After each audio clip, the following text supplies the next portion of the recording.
Assalamualaikum warahmatullahi wabarakatuh. Kembali lagi bersama saya Cindy dalam program Ngopi, Ngobrol Padat Berisi. Nah, hari ini sudah hadir di studio bersama dengan salah satu perwakilan dari APDESI, Asosiasi Pemerintah Desa Seluruh Indonesia dari Kabupaten Bogor. Ada Pak Lukmanul Hakim. Selamat sore, Pak. Selamat sore, Mbak Cindy. Terima kasih atas undangannya nih. Iya.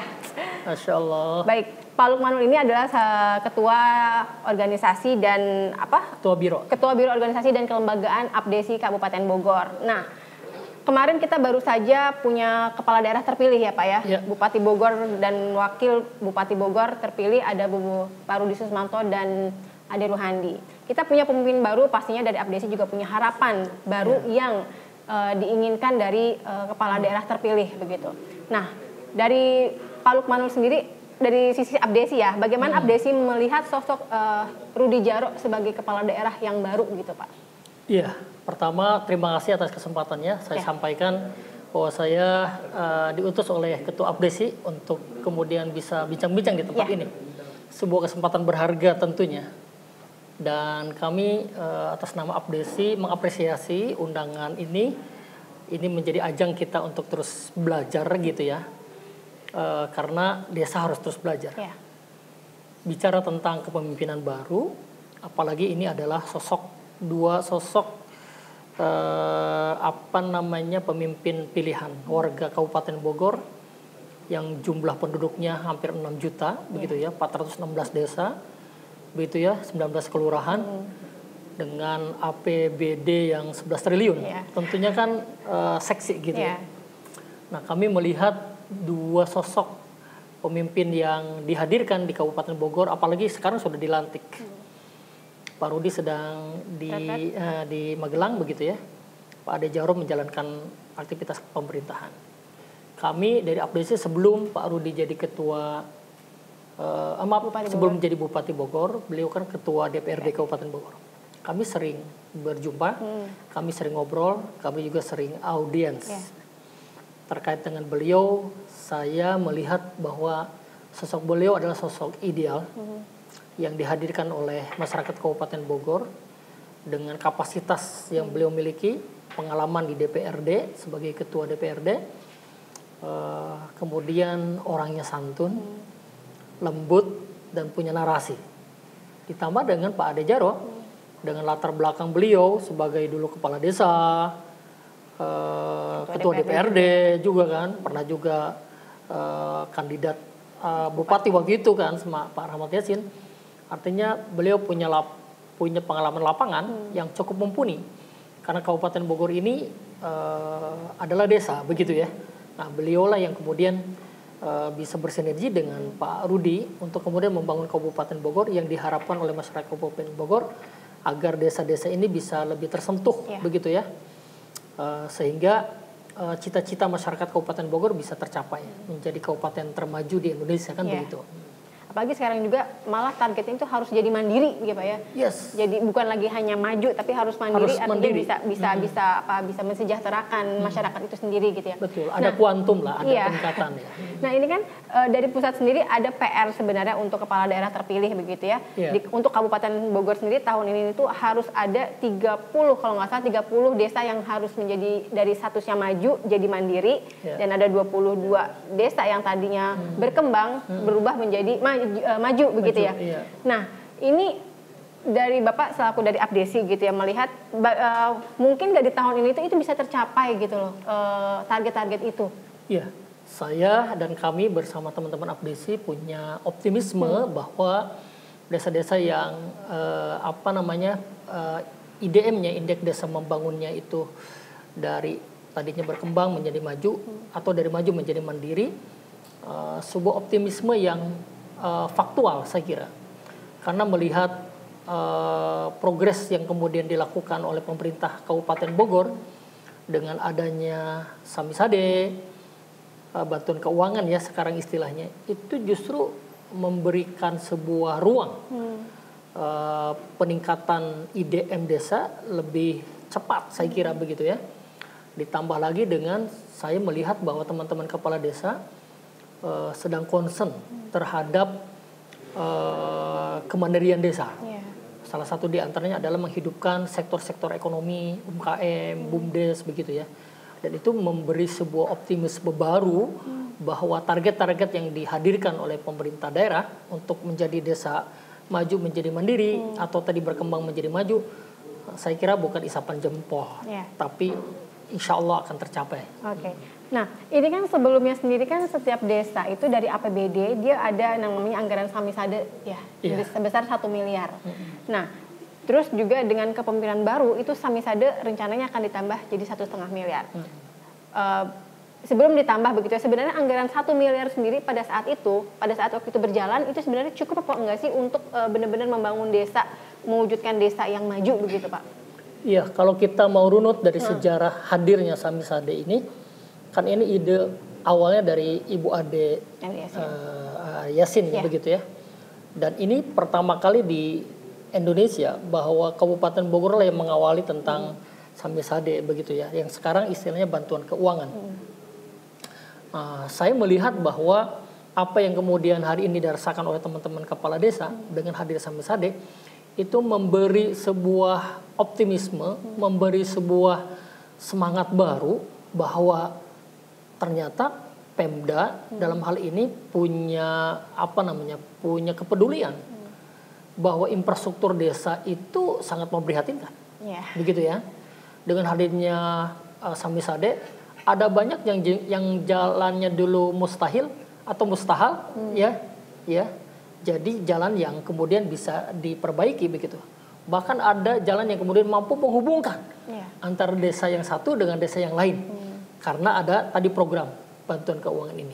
Nah, kami berharap bahwa program ini tidak boleh berhenti di situ, bila perlu untuk kemudian ada tambahan, karena ada banyak hal yang kemudian masih dibutuhkan oleh masyarakat desa, tidak hanya nanti pada tataran infrastruktur, tapi ada aspek lain yang kemudian bisa diberikan. Contoh misalnya begini, di peraturan Bupati kan bantuan keuangan Kabupaten Bogor ini hanya sebatas masih pada tataran infrastruktur, begitu ya. Nah, kita berharap ke depan lebih leluasa. Pengelolaan keuangan bantuan keuangan ini, bila perlu begini. Ada banyak madrasah, sekolah madrasah ibtidaiyah, sanawiyah yang sifatnya keagamaan, kan belum juga mereka tersentuh bantuan, atau majelis taklim, atau juga misalnya masjid gitu ya, yang kemudian diberi ruang juga oleh Perbub untuk kemudian kepala desa bisa membantu perbaikan. Iya, kan selama ini kan belum ada aturan seperti itu. Nah, sekarang sudah mulai kemudian DPMD, Pemda dalam hal ini membuat sebuah regulasi terkait dengan penambahan 1,5 M itu. Beberapa pointernya adalah terkait dengan peningkatan kapasitas perangkat desa, juga desa digital, begitu kan? Kan itu memberi ruang agar desa terus bertumbuh baik dan maju begitu. Jadi nggak mentok hanya di infrastrukturnya aja gitu ya, tapi banyak beberapa aspek juga harus dipertimbangkan lagi. Betul, ya Pak ya. Setuju banget. Nah ini kan Pak Lukman juga kan menjadi salah satu kepala desa yang inovatif gitu dalam memimpin desanya selama 2 periode loh teman-teman. Luar biasa, boleh tepuk tangan dulu dong. Makasih. Ya, menjadi kepala desa 2 periode dan mendapat penghargaan sebagai desa inovatif Desa Bantarsari. Nah, boleh dong Pak bisa share pengalaman sedikit bagaimana sih Bapak mengawali 2 periode ini untuk membentuk sebuah atmosfer yang tadinya desa itu kan sering kali dianggapnya ya di terbelakang, begitulah ya. Kemudian Bapak mengubah itu menjadi sesuatu yang ini loh bernilai, ini loh bisa, ini loh mampu. Itu gimana Pak? Boleh flashback dulu nggak? Cerita sedikit. Saya melihat begini, negara ini hadir, desa lebih dulu hadir. Untuk merubah Indonesia yang besar, maka rubahlah desa. Ada 75.000 desa di seluruh Indonesia. Di Jawa Barat ada 5.312 desa. Kabupaten Bogor 416 desa. Artinya Indonesia ini adalah desa. Maka kalau kita ingin merubah Indonesia, rubahlah desa. Di sini dibutuhkan sebuah energi besar dan visi besar oleh seorang leader, oleh seorang kepala desa. dia tidak hanya berkutat pada persoalan infrastruktur, yang itu memang setiap orang bisa. Tapi bagaimana kemudian dia mengembangkan kreativitas, inovasi, begitu, yang kemudian boleh jadi di desa lain tidak ada. Tapi bagaimana kemudian saya menghadirkan itu? Contoh misalnya, tiba-tiba saya mengundang Rocky Gerung untuk datang ke kantor desa. Acaranya apa? Diskusi politik di tahun 2023 kemarin. Apalagi mau pilpres gitu. Nah, saya ingin kemudian memberi edukasi kepada masyarakat bahwa beda pilihan itu biasa. Ayo belajar berbeda untuk berbeda pandangan, bahwa itu diakui oleh konstitusi kita, begitu kan. Kita juga punya program mengumrohkan warga yang hafal Quran 30 juz. Gitu kan. Ini sudah 9 orang yang kita berangkatkan umroh. Kita ngasih beasiswa S3 untuk warga, begitu kan, karena dia berprestasi. Nah, ini kan yang kemudian di beberapa desa belum ada yang kegiatan yang seperti ini. Mungkin ada teman-teman kepala desa yang jauh lebih dahsyat dari itu. Tapi paling tidak adalah kita ingin memberi warna dan perubahan yang berbeda dari kepala desa sebelumnya. Dengan menghadirkan yang kemudian masyarakat dambakan dan inginkan, begitu ya. Jadi buat program yang kemudian tidak hanya tok infrastruktur, tapi yang lainnya, begitu ya. Yang berikutnya saya kira kemampuan untuk kemudian bisa memberikan ruang terbuka buat masyarakat berpikir, berkreasi, berinovasi, jangan dibatasi ruang gerak mereka. Bila perlu buat pemimpin, kritik, saran adalah obat mujarab untuk pemimpin. Maka beri ruang itu agar mereka memberikan masukan, saran, terutama yang sifatnya konstruktif, gitu ya. Nah, ini dulu gimana Bapak mengawali, kan salah satunya yang jadi sorotan itu kan ketika Bantarsari bisa mengembangkan yang namanya jambu kristal, yang akhirnya juga itu jadi salah satu ikon ikon, dan juga itu bentuk salah satu BUMDes-nya juga yang jadi kami melihat potensi di desa itu kan perlu ada sentuhan, begitu ya. Nah, jambu kristal di Bantarsari itu sesungguhnya sudah ada sebelum saya jadi kepala desa, begitu ya. Tapi bagaimana kemudian kita mengemas, gitu ya, agar potensi ini bisa tumbuh berkembang, gitu ya, bagus dan dirasakan manfaatnya oleh publik, jadi ikonnya oleh masyarakat, dan itu jadi sesuai dengan amanat Menteri Desa dulu kan, one village, one product, gitu ya, satu desa satu produk. Nah, saya buat bahkan dulu kita punya namanya wisata agrowisata. Beberapa sekolah datang ke Bantarsari bermalam. Kita buat namanya di rumah-rumah warga homestay, begitu ya. Mereka belajar tentang desa, mereka belajar tentang jambu kristal budidaya, bagaimana juga produk olahannya, begitu, dan lain sebagainya. Dan itu kan butuh apa? Butuh energi besar kita dan kebersamaan bersama warga, begitu ya. Yang itu kan feedbacknya juga buat publik, gitu, buat masyarakat, begitu. Dan apakah itu masih berlangsung dengan sampai sekarang, Pak? Sampai sekarang, alhamdulillah masih berlangsung. Cuman agak berkurang produksinya, karena masyarakat dulu kan kami mah hortikultura, kangkung, bayam, terong, oyong. Ini kan sudah 20 tahun jambu kristal. Beberapa dari mereka kembali lagi ke hortikultura, kangkung, bayam, terong. Tapi jambu masih ada. Nah, Pak, kalau tadi kan Bapak sempat menyinggung bahwa desa Bantarsari juga konsen untuk bisa memberikan beasiswa untuk para penghafal Quran, begitu ya. Nah, itu kalau boleh tahu, apakah desa itu menggandeng pihak luar atau semuanya murni dari hasil dari anggaran yang masuk di desa kemudian dikelola begitu, atau gimana? Iya, kalau untuk beasiswa yang hafal Quran 30 juz, ini pure dari saya, mohon maaf ya. Jadi kita tidak menggunakan dana desa dan pihak-pihak yang kemudian berkontribusi. Tetapi kita kami juga membuka ruang bagi masyarakat atau siapa saja yang kemudian tertarik untuk berdonasi, begitu ya, untuk memberi ruang kebaikan. Kami terbuka. Contoh misalnya, ketika ada 2 orang yang hafal Quran, ada warga kami juga, Pak Kades, jangan Pak Kades semua, biar saya satu, gitu kan. Biar saya satu, Pak Kades satu. Akhirnya kan jadi barengan tuh ya, kebaikannya menular ke yang lainnya, begitu. Jadi artinya harus memang harus dimulai dari pucuknya dulu, begitu ya, sampai akhirnya bisa menular ke yang lainnya. Nah, Pak, tadi bicara dari awal kita bagaimana mengembangkan Kabupaten Bogor ini menjadi kabupaten yang desa-desanya bisa maju dan juga mandiri. Salah satunya adalah dari BUMDes ya. Nah, Bapak sebagai salah satu perwakilan dari APDESI melihat bagaimana sih sebenarnya kondisi BUMDes yang dialami oleh 416 desa ini gitu, secara garis besarnya gitu. Mungkin kalau diukur ya dari 1 sampai 10, nilai kita ini masih di angka berapa sih BUMDesnya gitu? Iya. Nah, ini kan jadi persoalan kami semuanya bahwa BUMDes harus menjadi bagian penting untuk meningkatkan PAD tadi ya. Nah, tapi kami juga ngaca diri bahwa kapasitas teman-teman BUMDes juga harus terus ditingkatkan. Kemudian teman-teman kepala desa juga melihat potensi apa yang kemudian bisa dikembangkan lebih bagus, lebih menarik. Di beberapa desa, kayak misalnya teman kami di Bojongkulur ya, ada Pak Firman. Kemudian teman kami ada di Megamendung begitu ya, ada di Sukamakmur, di Pamijahan. Mereka yang punya potensi wisata begitu ya.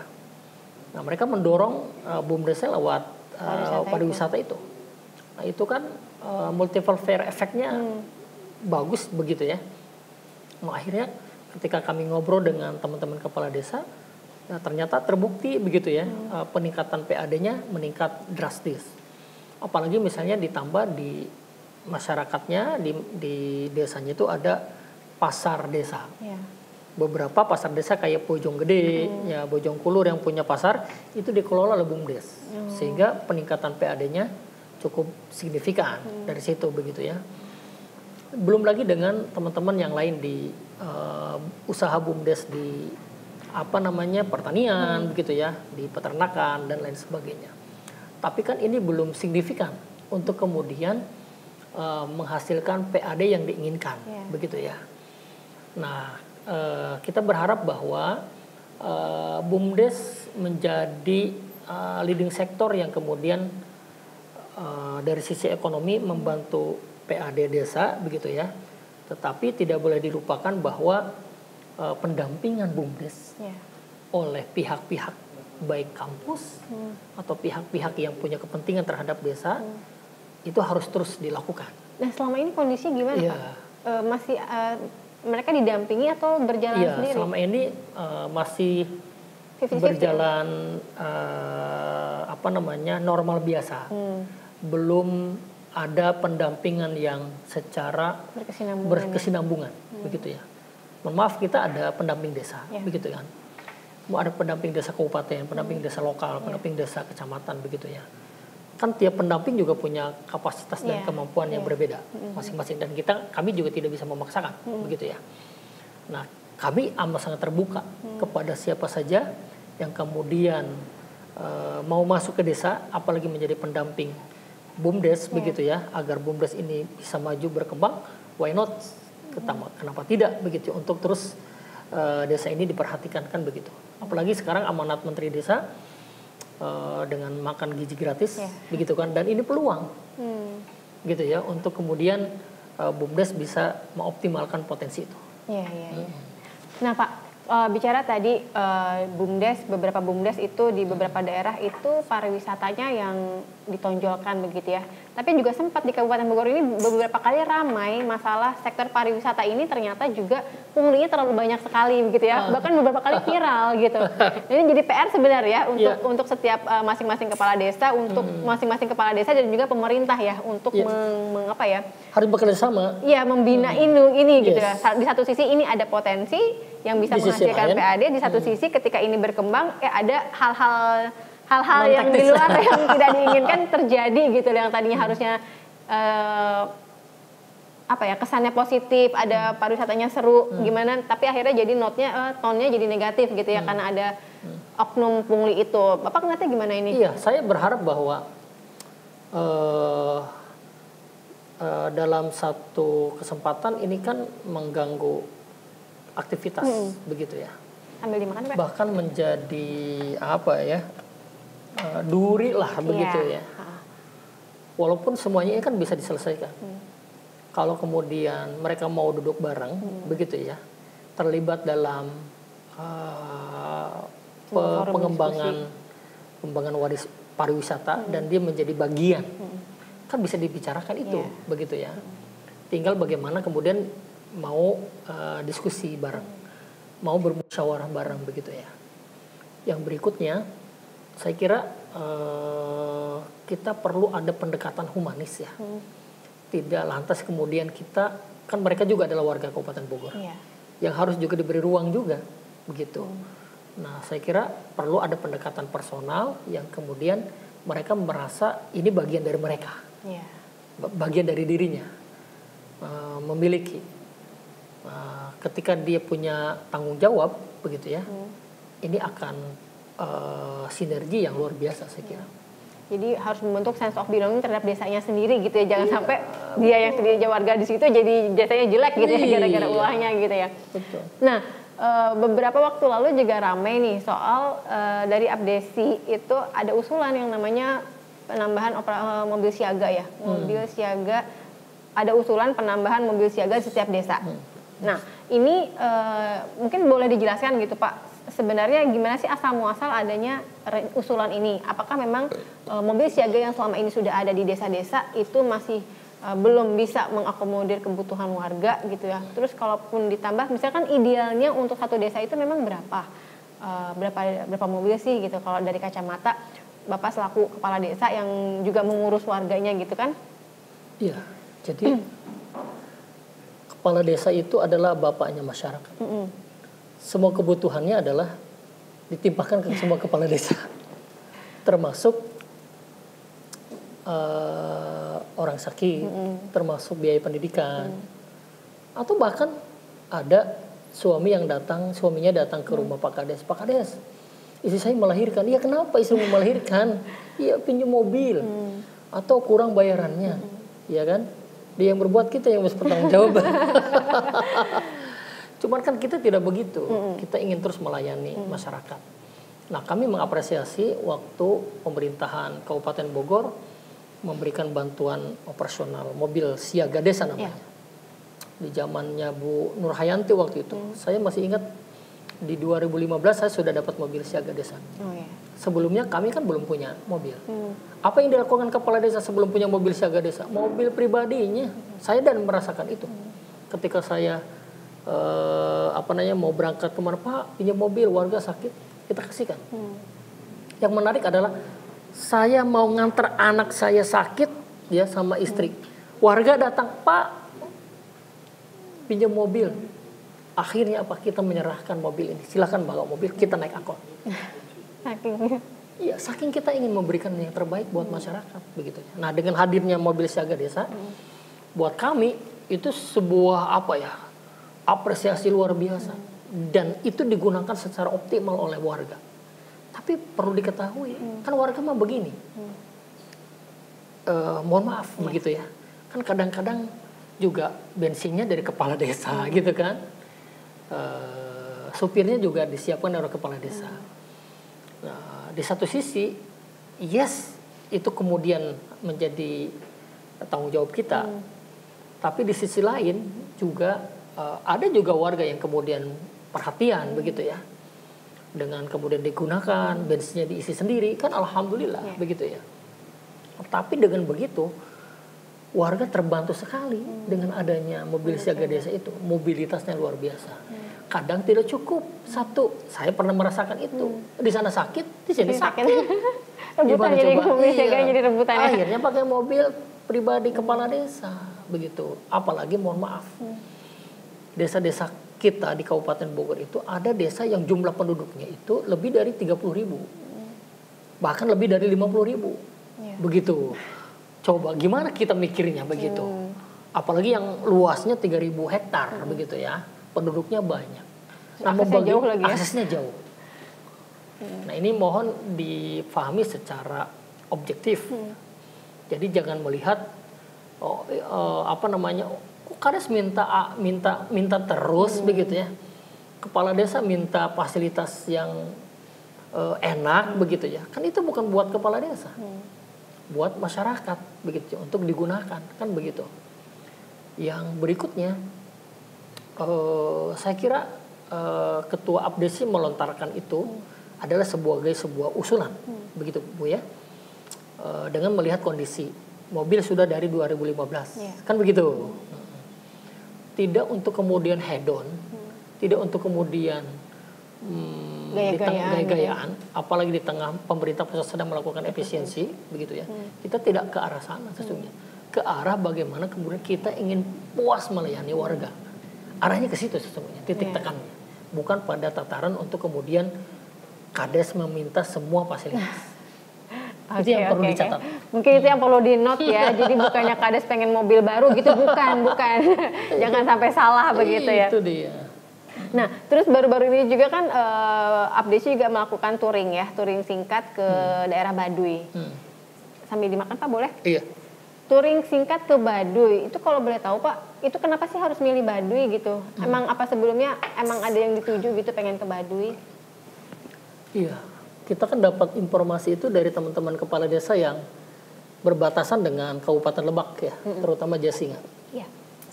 Yang mereka seringnya berkomunikasi dengan daerah sana ya, begitu ya. Apa yang menarik dari Baduy, begitu ya.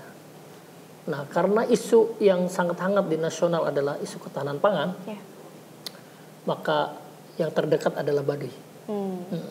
Dan itu mudah dijangkau, begitu ya. Akhirnya kemudian teman-teman kepala desa menginisiasi untuk melaksanakan ini, melakukan survei, kemudian komunikasi dengan pihak-pihak terkait, begitu ya, Kapolsek, pengituan DPMD, termasuk juga anggota DPRD, begitu ya. Nah, kita merumuskan bahwa Baduy adalah tempat yang belajar tidak hanya ketahanan pangan, tapi pangan berdaulat, ya kan? Bagaimana bisa mereka menyimpan pare di sebuah leit, gitu ya? Dan itu adalah sudah puluhan tahun. Dan wajib bagi penduduk Baduy yang mereka baru saja menikah, dia harus membuat leit itu, yang nanti diisi untuk masa panjang kehidupan mereka. Nah, ini kan sesungguhnya dilakukan oleh orang tua kita dulu, begitu loh, melakukan itu. Nah, ini kan menarik untuk kemudian kita simpulkan bahwa mereka kok bisa, begitu ya. Kenapa kita tidak bisa dengan pola yang lain? Kan begitu. Kan itu inspirasi, begitu ya, untuk kita. Yang berikutnya, kita belajar Baduy adalah membangun kehebatan mempertahankan tradisi leluhur mereka, ya, tradisi budaya mereka, begitu ya.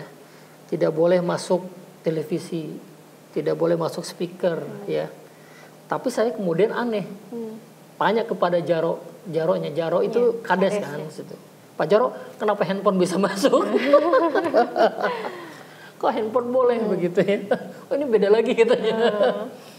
Ya, jadi kita melihat bagaimana mereka bisa rukun, akur, mempertahankan tradisi mereka, begitu ya, yang ini sudah hilang di tengah-tengah masyarakat sebagian besar. Misalnya budaya gotong royong, misalkan, kan itu bagus untuk kemudian kita contoh, begitu kan? Budaya dengan kesederhanaan, tidak hedon, gitu kan luar biasa. Apa adanya gitu. Nah, ini yang kemudian kita jadikan sebagai pelajaran, sebagai inspirasi, begitu ya, bahwa membangun desa itu banyak hal yang bisa dilakukan, tidak harus kemudian dengan sesuatu yang wah gitu, tapi dengan sesuatu yang sederhana, ternyata justru itu memberi efek luar biasa, begitu ya. Apalagi sekarang zamannya media sosial, gitu. Nah, itu butuh untuk kemudian dipahami oleh setiap kita, begitu ya. Termasuk misalnya kemarin dia habis panen duren, begitu kan, panen dukuh, begitu kan. Nah, hasilnya mereka tabung, begitu ya. Tabung mereka apa? Emas, Bu. Kan emas itu berharga. Bisa bilang, keren juga ya dari sisi itu kan, begitu. Nah, jadi ada banyak hal yang kemudian menurut kami bermanfaat, begitu ya. Ya, artinya banyak nilai-nilai karakter yang kuat di masyarakat itu. Baduy gitu ya. Jadi jangan melihat satu sisi ketika kita kemudian melakukan sebuah aktivitas, begitu ya. Silakan memberikan kritik, saran, kami terima. Dan itu dilaksanakan di hari Sabtu, hari libur, dan tidak menggunakan APBDes. Itu pakai kantong kepala desa sendiri, Bu. Pakai motor lebih murah, 50.000 bolak-balik. Oke. Nah, Pak, bicara soal penanaman nilai-nilai karakter gitu ya, Pak ya. Ini kan dari 416 desa yang ada di Kabupaten Bogor. Bapak melihatnya gimana untuk nilai-nilai khususnya di anak-anak ya, yang di tengah kita teknologinya makin berkembang, handphone siapapun bisa menggunakan.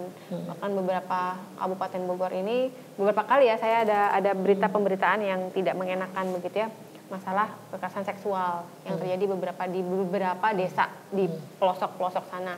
Akibat dari handphone, tontonan segala macam gitu. Ini menurut Bapak gimana untuk sebagai kepala desa melihat fenomena itu gitu, Pak? Iya. Mungkin agak melenceng sedikit ya, Pak, tidak apa-apa ya. Bagus, saya kira ini perlu menjadi perhatian kita semua.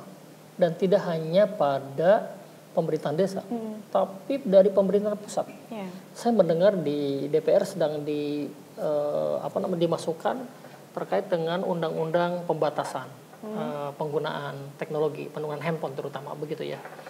Nah, kalau ini kemudian digolkan, saya kira bagus untuk mengedukasi masyarakat kita, begitu ya. Kan yang kurang di kita ini adalah literasi. Anak-anak kita itu kurang baca, begitu ya. Saya menarik apa yang disampaikan oleh Kang Deddy Mulyadi, gubernur kita. Ya, harus ada hari di mana hari Selasa itu adalah baca buku, begitu ya, bukan baca dari handphone, begitu ya.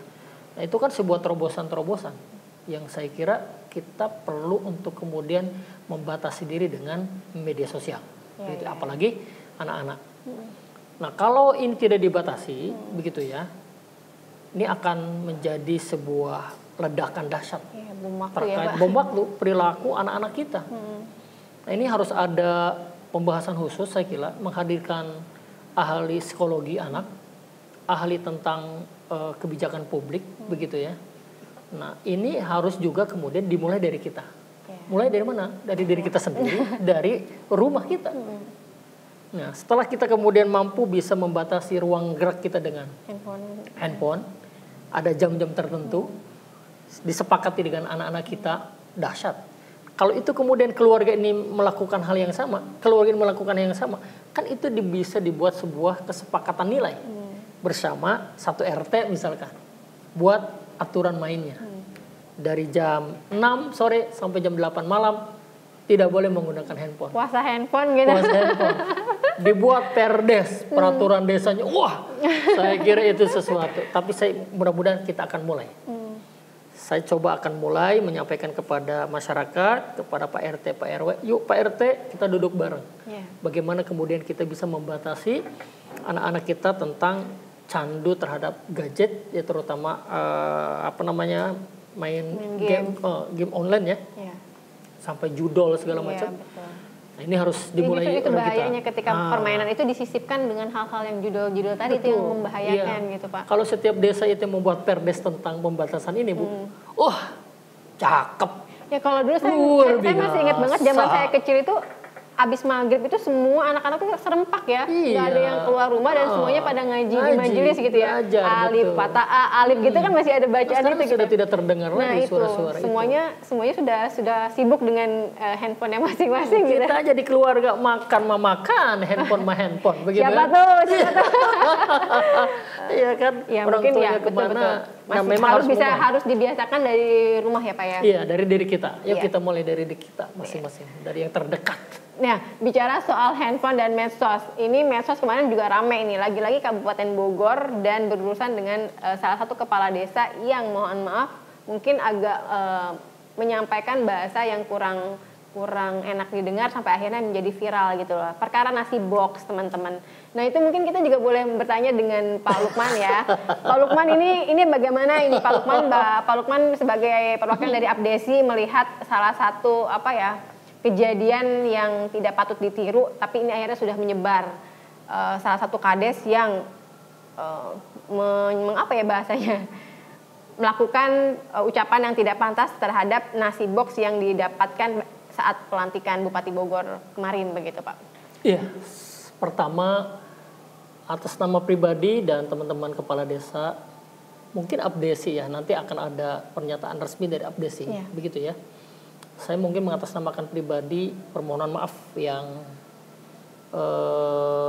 tak terhingga kepada siapa saja yang kemudian tersinggung tentang apa yang disampaikan, yang dilakukan oleh salah satu teman kami. Yang kedua, sesungguhnya beliau tidak bermaksud untuk kemudian ke arah yang lebih jauh, begitunya. Tapi kalau kita baca di semua kolom netizen, maha benar netizen dengan segala cuitannya, begitu ya. Ya, tapi kan ini media sosial yang kemudian kita tidak bisa membatasi orang untuk kemudian mengekspresikan. Betul. Nggak masalah, karena itu memang eranya era demikian. Tapi sekali lagi bahwa ini adalah pembelajaran berharga buat kami untuk berhati-hati, waspada terkait dengan penggunaan media sosial. Yang berikutnya, yang bersangkutan juga sudah menghadap DPMD, sudah menghadap juga ditelepon oleh bupati dan wakilnya, dan sudah minta maaf dan tidak akan mengulangi lagi apa yang tidak diinginkan oleh publik, begitu ya. Jadi masalah ini sudah clear begitu ya, dan kita kembali kepada jalan yang benar. Oke. Nah teman-teman, tadi kita udah mendengar beberapa ulasan ya mengenai mobil siaga, mengenai program Samisade yang nanti rencana akan ditambah oleh Bupati Bogor terpilih. Nah sekarang sebelum kita tutup, Metro juga pengen tahu nih Pak, sebenarnya apa sih program Abdesi ya yang akan dikejar di tahun ini? Itu mungkin boleh disampaikan. Iya, pertama Abdesi akan lebih kepada penguatan organisasi, konsolidasi internal, menguatkan sendi-sendi organisasi yang teman-teman kepala desa ingin lebih lebih leluasa bekerja, tidak diganggu oleh pihak-pihak yang tidak bertanggung jawab, kemudian lebih nyaman bekerja, tidak diganggu dan ditakut-takuti oleh pihak-pihak. Yang berikutnya adalah pendampingan hukum akan menjadi program prioritas Abdesi bagi teman-teman yang kemudian punya masalah terkait dengan hukum, begitu ya. Kita bersegera untuk kemudian mengadvokasi agar bisa diselesaikan secara baik, begitu ya. Kemudian yang berikutnya kita akan segera sowan ke Bupati baru.